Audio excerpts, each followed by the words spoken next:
Páni předsedové Národního shromáždění, páni ministři, milí spolupracovníci. Děkuji vám srdečně za vaše přátelské přání a připojuji se k vašemu vřelému přání blaha a zdárného rozvoje naší drahé republiky. Všimli jste si, pánové, hradní stráže v uniformách legionářských. Ta uniforma se ode dneška bude nosit jako hold, který vzdáváme spojencům, jejich vítězství, přátelství a snaze po spravedlivějším uspořádání politické Evropy do tak značné míry vděčíme obnovení našeho státu. Takto hradní stráž zůstane připomenutím budoucím generacím, že svobody není možno vydobít a udržet bez největší oběti. Náš stát byl obnoven, protože naše státní právo spojenci bylo uznáno a že národ doma i v zahraničí se svorně postavil proti našim odpůrcům a ochráncům starého režimu a staré Evropy.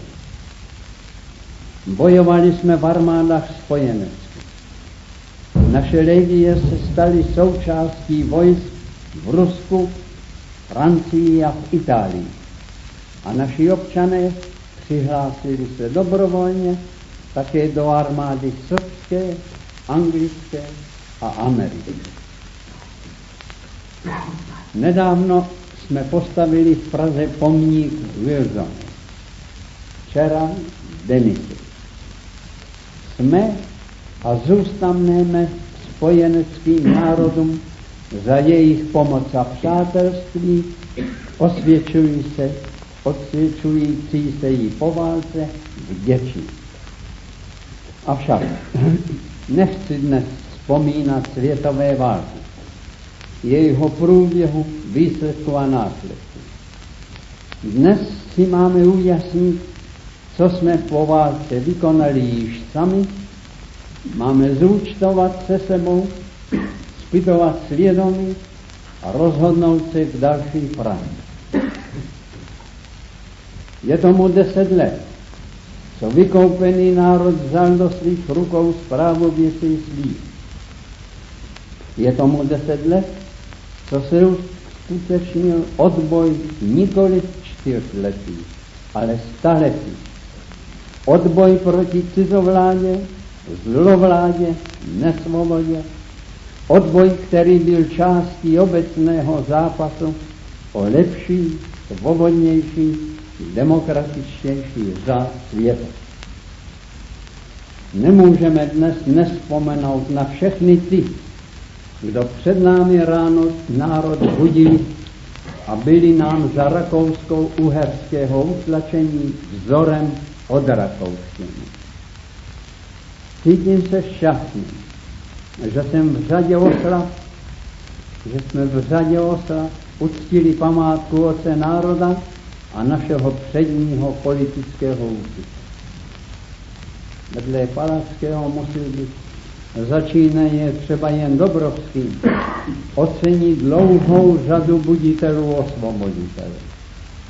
Chci připomenout alespoň ještě jednoho a to z řady umělců Smetany. Nemůžeme být vděční dost za to, co svou hudbou vykonal pro politické spružení svého milovaného muzikantského národa. Náš politický úkol je vybudovat republiku demokratickou. Mluví a píše se v celém světě o krizi demokracie, o krizi parlamentarismu. Oč běží? Co se v Evropě po světové válce politicky děje?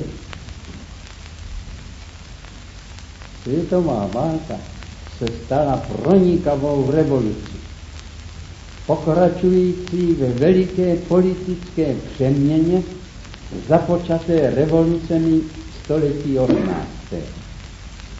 Urychlil se všude přechod od aristokratismu a monarchismu absolutistického přes monarchismu konstituční k demokratismu. Stručně vyslovené, vláda jednoho se vystřídá vládou všech.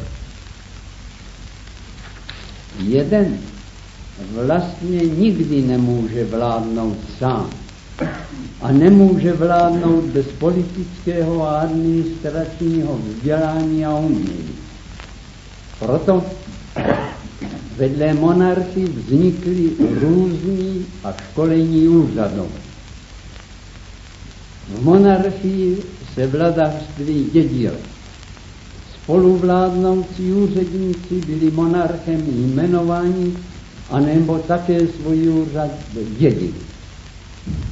V demokracii o vládě rozhoduje volba. Proto systém volební je dnes tak důležitý. Podle něho a ovšem podle celkového kulturního stavu občanů jsou demokracie různé, rozmanité. Máme hlavně odchylné typy demokracie anglické, americké, francouzské, švýcarské, národnostně a rásově typ germánský a latinský. Jaký typ vytvoříme my, Slované? Vláda všech nad všemi. To, že každý občan může opakovat sebevědomé slovo francouzského despoty státem já, anebo skromněji já také jsem státem. To je problém demokracie. Monarchismus se vyvíjel mnoha tisíciletí. Demokracie je teprve od konce 18. století. A proto moderní demokracie jsou nehotové a vlastně jen pokusy o demokracii.